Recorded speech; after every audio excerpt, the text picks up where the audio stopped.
Welcome to the I'm Still Here podcast. I'm your host, Heather Jose. In 1998, at the age of 26, I was diagnosed with stage 4 breast cancer. It changed everything for us, but I'm still here. And we're here to talk to you about life with metastatic disease. We know it's not easy. We know that there are challenges that never get talked about, but we're here to walk with you through them, to show you some hope, some inspiration, and to help you make a plan so that you can join me in saying, I'm still here. Action. Welcome back. Welcome back. It's been a while since you've been here. Yeah, where have I been? Hacking up a lung. Oh, Lord. No, I haven't. Well. Is that why I got fired? Wow. You didn't even tell me. I just gave you a break for a little while. I have to say, whatever you had did kind of kick your butt a little bit. Yeah, it's called the flu. Okay. It kicks most people's butt. Yeah. I'm just not used to seeing it from you. Usually you're like, I'm fine. Well, usually I don't get the flu. Or a cold. Or okay. I've got them all. So. Yeah. Yeah. Feeling much better. Sounding much better. So. Thank you. And on the heels of that, I broke my foot. You did. Tell us how you did that. This is such an old person thing to say. I stubbed my toe really hard. You walked down the hall and ran into a stool. No, well, I was doing something, again, that just sounds kind of stupid. Juggling? Were you juggling? But I was turning off light switches on both sides of the wall. So, like this light switch, actually, and then the one on the other side. So I was doing this, going, like, down to turn them off, and I just hit that at the same time. Kind of slid. But, yeah. What number bone is this for you? Oh, I can't even. I know I've broken this specific one before. Yeah. Is this what you have a pin in?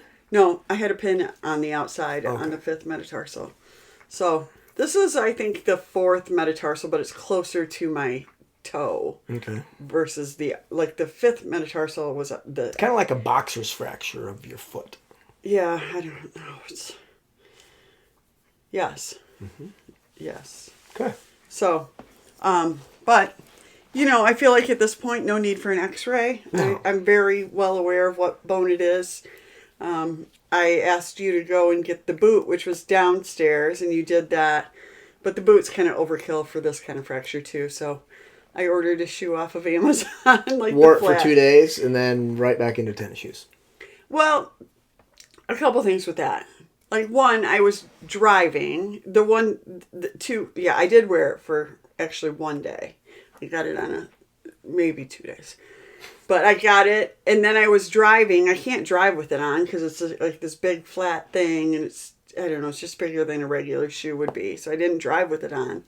And then the days that I was wearing it while working, like, we had this like fluffy snow. The other thing that's really dumb about those boots or shoes is that there's no traction on them in the bottom of them. That's dumb. That's really dumb. Yeah. So I do better, people. Do better. Like, so I didn't wear it for the 2 days that I was working because didn't want to have all of that going on, and then actually I did wear it the other night when we went out, and I did come back in here and I slid on our laminate floor and hurt it again. Like, I knew it was like, okay, well, screw that. I'll just wear a tennis shoe. So anyway. Just more problems that you don't think about. I mean, this is clearly due to cancer. Yeah. Absolutely 100% cancer related. I mean, I've definitely slammed my foot into things and I don't break bones down there. No. I haven't. You know, so this is just another one of those things that, whether it's bone mets or whether it's some other mets that you guys are all dealing with, and the little things that just compound and come with that. Well, and they do, or that see. They just kill momentum. Like I was doing so good with getting steps and all of these things, and then it's like, boom, there it is, and I knew right then, like I won't be getting my steps in for a while, right. So. Yep. Yeah, it's a challenge. I mean, obviously the alternative sucks, but it is one of those things that I think we kind of blow by a lot of times, thinking that, everything's fine, and this stuff just keeps coming up. So, anyway. So, on that note, I thought we would talk about 5 things that don't get talked about related to cancer, but need to. Okay. Okay?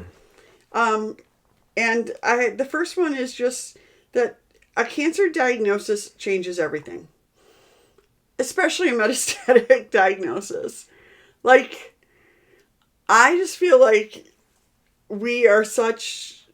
humans are always trying to get back to this homeostasis or what they knew about themselves, right? Mm-hmm.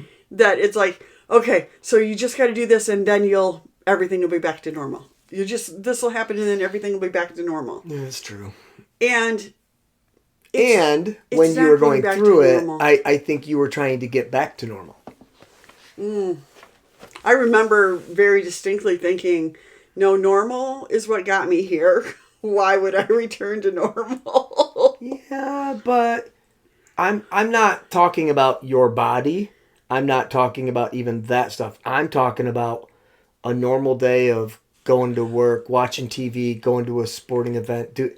I think normal. Craving. Not doing cancer all day. Yeah. Craving not having cancer interrupt your life all day. Normalcy In that respect. Yes. I would agree That's with what that. I'm saying. I would agree with that. But I would also just feel like it's really a false narrative to say that everything, is going to go back to normal. Because it's not. I mean, the goal is to get to normal days again, right? I was having normal days. Yeah. And then I smacked my toe and it's broken.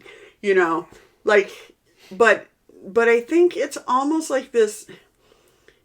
I think people want it because, one, we know it. Like, it's easier for us to go back to something we already know, right, mm-hmm. than the unknown. But also, it's kind of like, it is just that balance of, like, figuring out how much of your life is going to be affected by cancer, Well, and I think that's different for everybody. I agree. Depending on the severity of your diagnosis, mm-hmm. depending on the location of your diagnosis, depending on where the metastases happened. Yeah. I mean, there's so many different things, and there is a line that you don't go back to normal. There's also a line that I think you can come pretty close. Okay. I mean, when a lot of these cancers are caught early, stage 1, I definitely know people who are as close to back to normalcy. Yeah. I think, I'll just be very honest when I say that, like, when I'm thinking about a podcast and what I want to talk about, it's not generally geared towards people at an early stage. That's weird. Huh. I know. Wouldn't have guessed that about you. It's weird also, right? That, I won't go there either. There are some people listening that that is where they're at right now. Yeah. And that's why I'm saying that. No, I understand that. I think it's a whole different ball game, honestly. It's almost like sometimes the term cancer is too broad when we talk about it. Well, the cancer in general. Yes, exactly. But the whole thing, is just like, no, there is a bigger difference. There's a big difference between, hey, this is something that not only is going to affect you short term, but could shorten your life, versus, hey, here's something and we did catch it early, and then you can go on and go back to normal, right? Mm-hmm. So, this is not. This is for metastatic folks. Mm-hmm. And again, I appreciate I appreciate everybody who listens, let's be honest, right? But also, like, I appreciate that people are willing to bridge the gap between an early diagnosis and a later diagnosis, because I understand how we as metastatic people can be very, like, it's scary. You don't want to be us. I get it. Like, you know what I mean? You don't. And anyone who is stage 1 Yeah. has one worry. Yeah. That they're it's going to going be to stage be, 4. Well, that they're going to eventually end up in that stage 3, 4. Yeah. That every single human Right. who is stage 1 Right. is worried about that. Yeah. So I guess for us... And they're closer to that worry than I am, is what I'm saying. Yeah. I'm worried. I never want to be metastatic. You know, I never want to have cancer. But to have a cancer diagnosis puts you way closer than I'm at right now to that reality of metastatic cancer sucks. Yeah. Yeah, I agree with that. It's scary. The other thing that but being where I am, I'm like, you're barely there. And that's rude. I know that's not like compassionate or empathetic on my part. Mm-hmm. You know what I mean? It just seems like sometimes it seems that like there's so many options, and so that it really can be kind of more of a blip on your radar screen of life versus life-changing. Mm-hmm. So, yeah. And that's, when you talk about everything changes. Yeah. Literally everything. Yeah. Especially in those early years is it's all encompassing. Yeah. There's not a conversation you're going to have that is not going to immediately draw you back to cancer and what you have lost or what you are grieving or what has changed in that. Yeah. So your job. Well, that's what I was going to say. Number 2 is your finances and career are likely going to suffer. They're going to suffer. Yeah. Yep. And in all of that, I mean, which I did talk about this a little bit last week, but it's like, it's almost like you're not even supposed to take time to be sad about that or worried about that, because you should just be happy you're here, but you're alive, but you can't pay your bills, and you have to jump through all these hoops to try to get disability, and you've lost it. You're really losing a lot. And I think, I don't know about this. I mean, this just occurred to me. I haven't talked to a lot of men who've been in a similar situation. I would be curious. When you say similar, you're talking about metastatic cancer? Yeah. Okay. To see how that gets handled for them, or how that's approached, or even I have been thinking about, and this is, you guys, just me being ignorant completely, but I know that there's a 6-month waiting period for if you are approved, because of metastatic breast cancer, that you can't get your, Social Security disability for 6 months, even after you've been approved, which is just horrible. But is that for I don't think it's for everything. I know that the National Breast Cancer Coalition has been fighting for that to change for a long time. So, I don't know if that's different for a different cancer. You know what I mean? And not that that's the savior, because Social Security is something. It's certainly not all of your income, but at least it's something. But I would be curious, I guess. Hey, so if y'all know this answer for these things, you should let me know. Are men impacted in the same way that women are in that respect? I think Google knows. Yeah, well, I agree. I mean, I can look it up too, but I'm not saying everything will change, financially and from a career standpoint. The other thing, even with a career, is just that you also have to end up making choices based on your health first. So, it might not be a perfect job, but it's got good benefits. Or it might not be this, but it's got its flexibility that you need. Or, you know what I mean? So the whole shooting for the top and moving up the ladder and being kind of a badass in the workplace is gone. Goes right out the window. Yeah, absolutely. I mean, literally, unless you've already established all of that and you're in the last 2/3 of your career, I can see women holding on to that. I agree. But if you're in the beginning stages of your career, this isn't having a baby. No. Where 6 weeks later you can come back. Right. And this isn't Right. that. And people and employers get tired of hearing about cancer and get tired of you having to take time off and get, you know what I mean? Well, shoot, they get tired of people having taken time off for babies. That's exactly. So that's why I'm saying it's not like we, promote a workplace of like health first kind of thing. And I'm sure some places do, actually. Yeah. I certainly don't want to label all the businesses because there's some awesome ones Right. out there. But the majority, I would say, have a pretty short fuse when it comes to that stuff. Yeah. So, yeah. So that's a fun one. That is interesting to think that the Social Security, and this is in the United States, obviously, handles different cancers differently, or even men and women differently as far as a time frame. Yeah. I can believe that. Yes, you can. Unfortunately, I can believe that, but I can't believe that. It's like there's no way you can sit in that chair and not go, Oh, no, I bet that's probably true.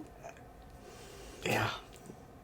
And if you ever wonder why women are pissed, there's just one tiny little thing. So, yeah. So another thing that I feel like doesn't really get talked about, but we need to, is that your body is not going to be the same with or without original parts. Like, there are significant changes to your body, especially when you're dealing with hormonal cancers, right? I know everybody's like social media feed is different, but mine is like flooded with all the menopausal, I'm 52, right? Like all the talk about menopausal, the HRT and everything, which is finally like opened back up to women. But it's like, yeah, still, nope, that's not something for you, Mm-mm. There's a lot of just like, I think it's sort of similar. It just kind of goes back to, well, you're here and that's good and stable. Again, like I can even like, I've been very lucky that I've been stable the way that I have been. But there are changes and they affect you, And there are changes none of your friends are going through. Nope. There are changes, in your case, when you were doing these changes, you were about 27 when a lot of them were hitting, 27, 28 in there. Well, are you going to talk to somebody in their 60s to compare notes? Because that's the same stuff you were going through. It was just forced on your body. Right. The early menopause and all of the consequences of that. That's minor. And it is, that's that was the minor. That's the thing. I was thinking about this today too, because there was some discussion, we were talking about O&J today.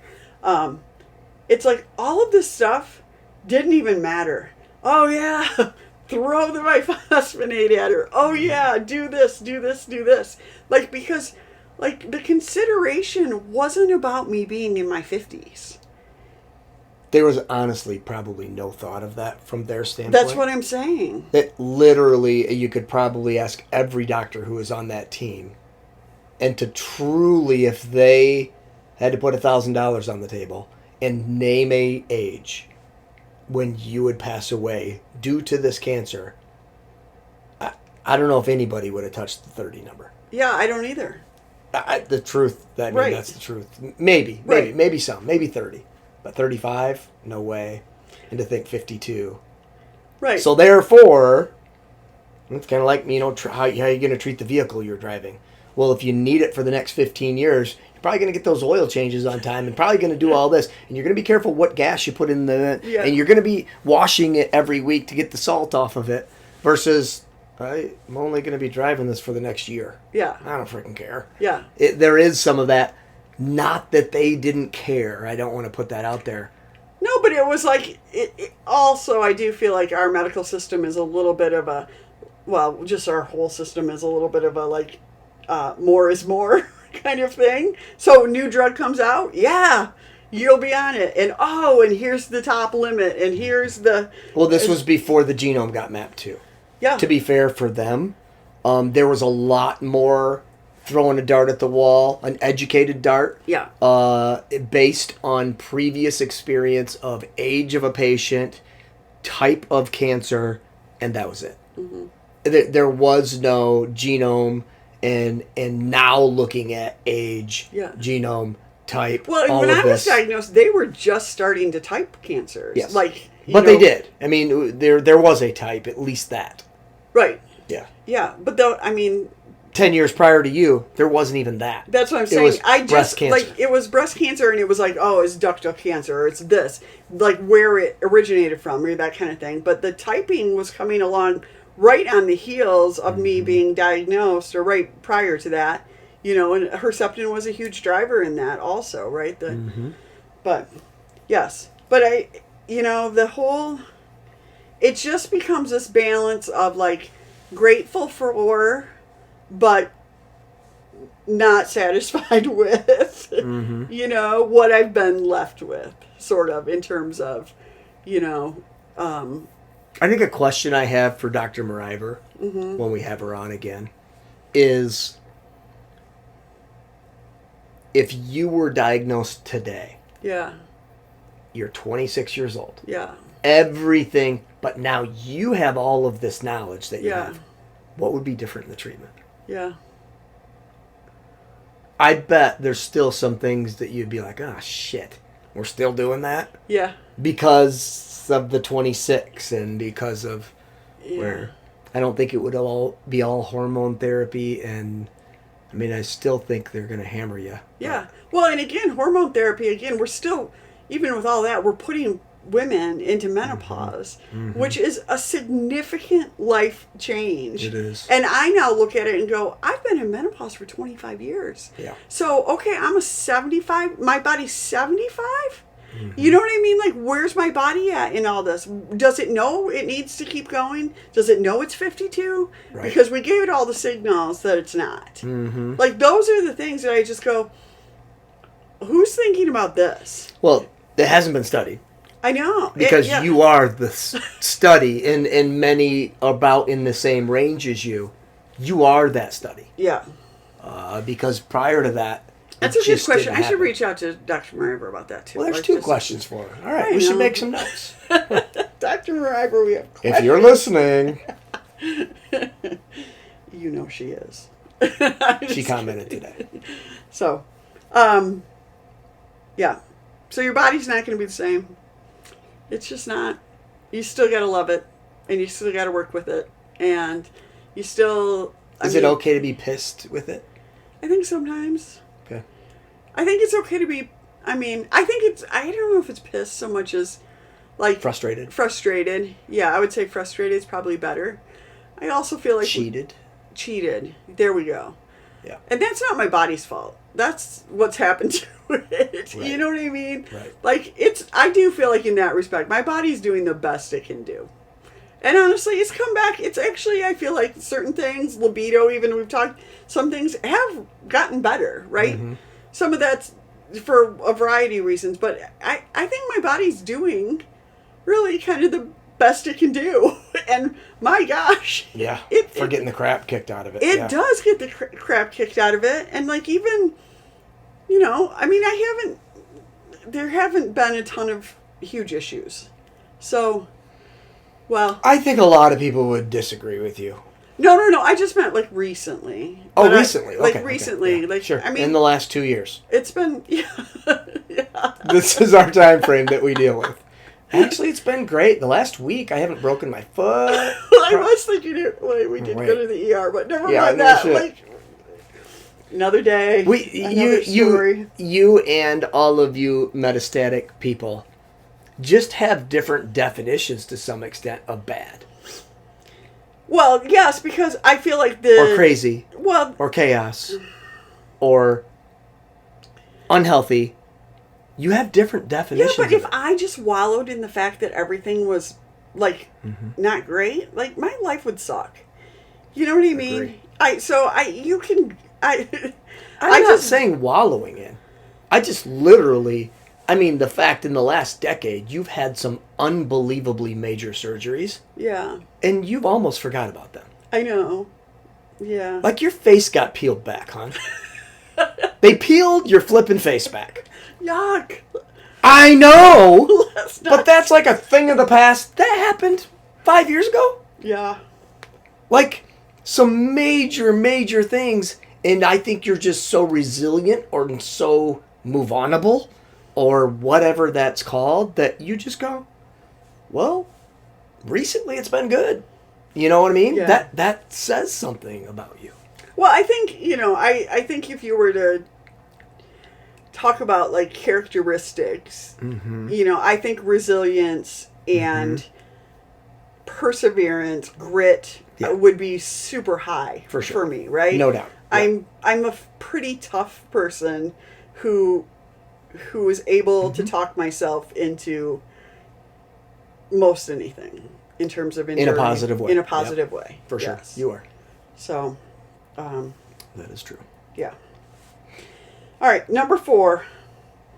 Things that need to get talked about or don't get talked about, but you need to. This, I feel like, is really hard for women.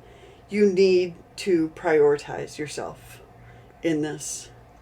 Like, especially in the beginning, you need to figure out how to put yourself first.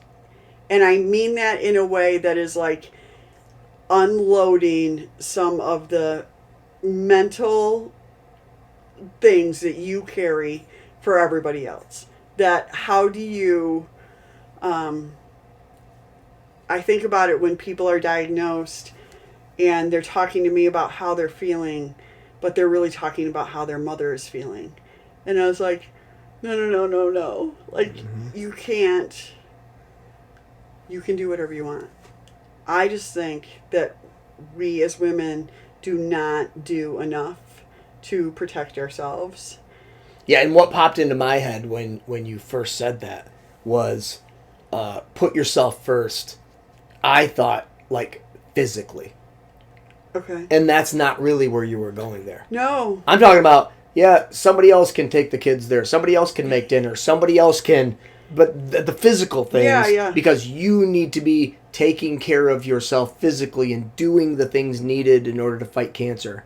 That is not even where you were going with that. No, because there's that whole other component about, when you're diagnosed, it affects all of these people. Yeah. Well, when you're the kind of the rock of that, then Totally get it. they're coming to you.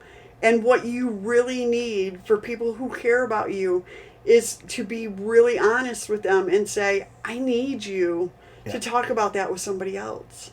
Like, I know you love me. I know you're scared. I'm scared too. But this, like, it's just like doubling the weight of, you've already got, I know what your brain is doing. Like, you've already got enough going on.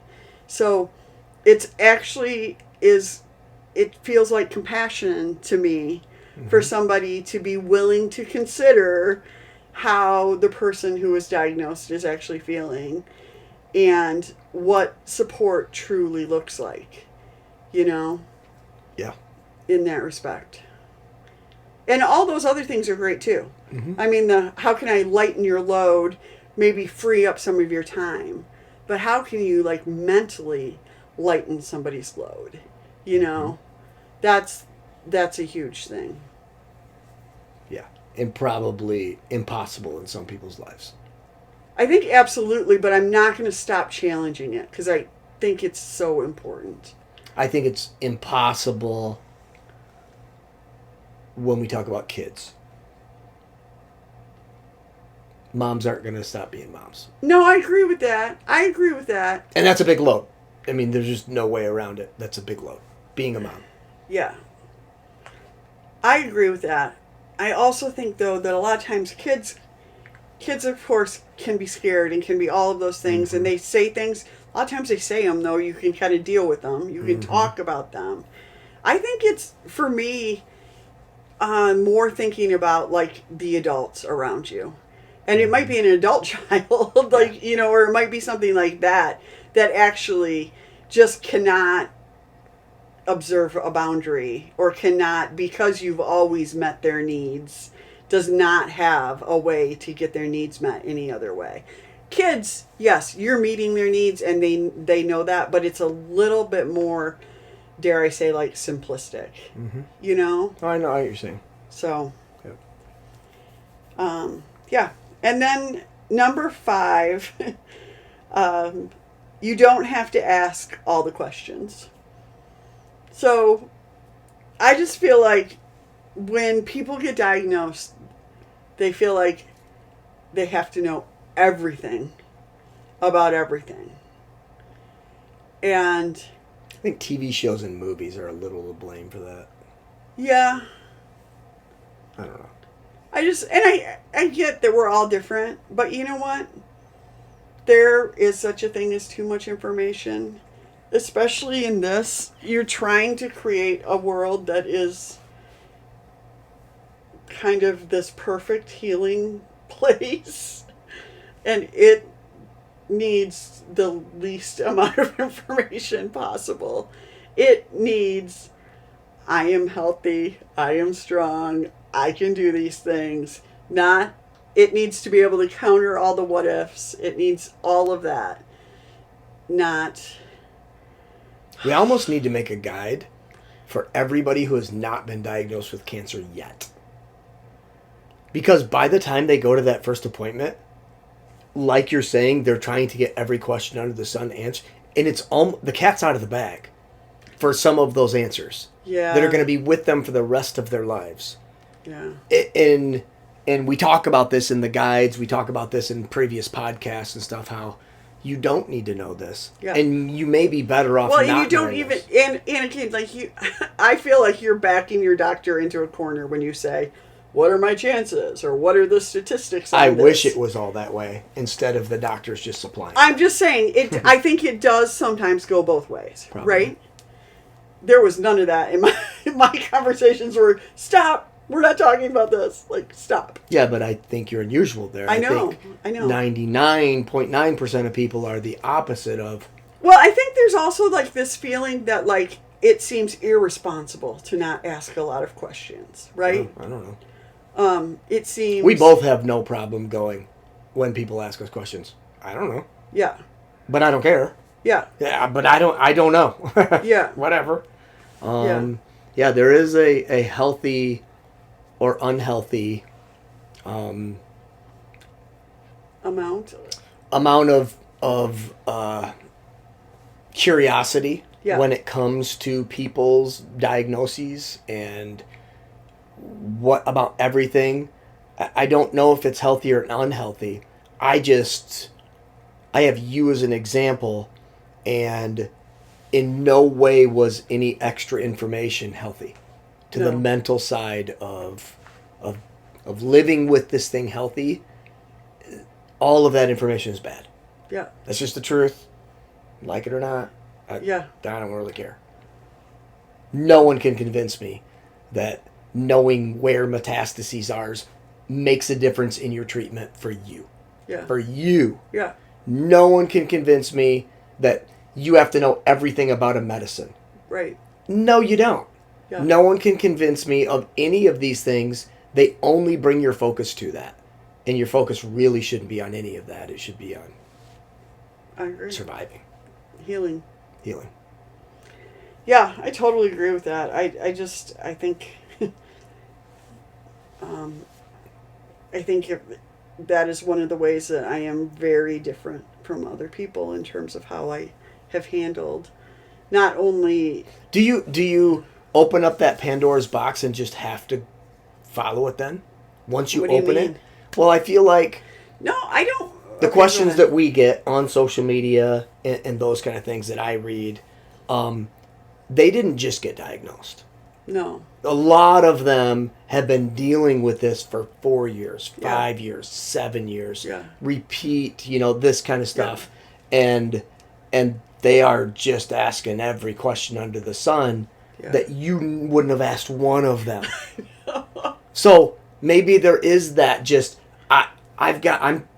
I'm hanging on to life. Yeah. I am striving for anything I can grasp onto, and maybe one of these answers will help me. Mm-hmm. I wholly understand that thought process, Mm-hmm. but yeah, it's just completely I think the different. answers I was looking for were not in those realms. I wasn't looking for medical answers. No. You know That's what I I'm mean? saying. In fact, I was really shutting down the medical completely. And 99.9% of the questions we get are about medical. Yeah. Yeah, I got asked about a drug today, and I was like, I have no idea what it does. Why? Not part of my wheelhouse. Yeah. Don't, you know what I mean? Non-factor. Hope it works great for you, but I have no idea. I couldn't tell you what all the different drugs do and why and what they're targeting. Don't care. I have a really good doctor. That's what I'm saying is, can someone justify why you care? Yeah. As the listeners. Yeah. You know, I know some of you out there are crazy knowledgeable about your treatment stuff. What good does that do you? Yeah. Maybe there is. I don't know. Well, maybe there's a visualization that comes with that. Yeah. I mean, that's the only time I've used drugs Mm-hmm. specifically and in that respect, it literally was just to kind of say the name of it as I was doing a visualization. So like when I was doing my stem cell, we had a specific visualization that I could listen to, and it said the name of the drugs. Okay. That was it. That was like, and then it's just very general. It's doing its job. It's, you know, searching out whatever. It's the same way that any type of healing sort of visualization would be. So, yeah, I don't know when it comes to knowing all that. Like, the only thing that comes to mind is when you feel like you have a doctor who isn't doing their job. That you need to, you know what I mean? Yeah. And I'm sure people experience that. And I'm sure that's true too. You know what I mean? But I wasn't at that place ever. Yeah. We did have initially, my mom was doing a lot of research, and it was also just kind of to let Dr. Mariver and our other doctors know that she was informed, like, you know, but I mean, it was clear that they were very informed too, right from the beginning, right? It's just not a situation that's been an issue. But I think all of this also comes back to really, truly how you process things and how you how you take control of things. I mean, my friend who was diagnosed this last year, she's, you know, been through knows exactly how I feel. And the first thing she was doing was Googling everything. And I was just like, I got nothing. You know, like, it is what made her feel better initially, but then you can't get those thoughts out of your head. So there they are. You know, you get to live with what you've read. So I'm saying we need a guide for everybody who has not been diagnosed yet. Yeah, I mean, it's just like you can't unhear or unread things, and people don't understand how impactful that is, and what a huge difference it makes. I mean, I can't remember surgeries that I've had in the last 5 years, but there are things that have been said to me or looks that were given to me, word for word, I will never forget. And the majority of them were negative, were, harmful, were really, really tough for me to process. Yep. So, it is a challenge, but anyway, I do, the things that get talked a lot about are the treatments. Have at it, right? That's not our podcast. But that is not our podcast, and that's not why we're here and why we're doing what we're doing. So we'll take care of everything else. Yeah, I mean, we're everything else. That's what we are. We are, but I have been a little bit, I feel like, sort of cheekier on social media lately, because I do feel like people What the hell does cheeky mean? Well, just like a little bit like snarky, almost like you're pretty snarky. I can be a little snarky, but also like I'm not going to tell you do this, like specifically. You know what I mean? I'm not. I would give you all the tools you need to create a plan that feels good to you, And it should be based off of the things that you're good at and the things that help you, to be able to build a healthier lifestyle kind of thing, right? Mm-hmm. But I am not recommending supplements. I am not, you know what I mean? Those are just not things I'm doing. It's doctors' jobs. Well, it's nutritionist jobs. It's people who have a different Oncology degree than nutritionists. I do. You know what I Yep. mean? Like, I do feel like if I'm telling you that, it's just as a 52-year-old person from Michigan. You know what I mean? Like, It's true. Yeah, I have didn't no go to school for that forever. no qualifications for any of those things. And so. all of those things, first of all, are so specific to you nowadays. Absolutely. Like, they're not just pulled off a Well, shelf. the Go, other try thing that I this. think is so important when you're talking about any of these things, if you're making changes mentally, physically, nutrition, you also have to go, oh, I know why I'm doing this, or I believe in this. It shouldn't just be, I'm doing this because somebody else did it. Yeah. Like, the buy-in on that is totally different. Now, if you are doing something because I've done it, and that does make you go, okay, I do that, this feels good to me, great. But the buy-in on it is just different, right? Versus, oh, she eats chia seeds, so, no. It's just, I don't know. All those things. We are way over. It's been good. I hope you guys. But if you were counting on a 30-minute podcast, which we normally try to deliver, we're a little over tonight. So Okay. hopefully it was good. Hopefully you got something out of this. But Yeah. you should probably get your flu shots. You don't want the flu, people. I don't know what the efficacy is this year. It's Exactly. usually not great. 15 to 20%. But I'll be honest. If I could go back and do it again, I'd get my flu shot this year. And hope that it hit the right strain. Yep. Yeah. Yep, I would. Because it destroyed me for 2 weeks. So. Yeah. All right. All right. We'll see you next time. See ya.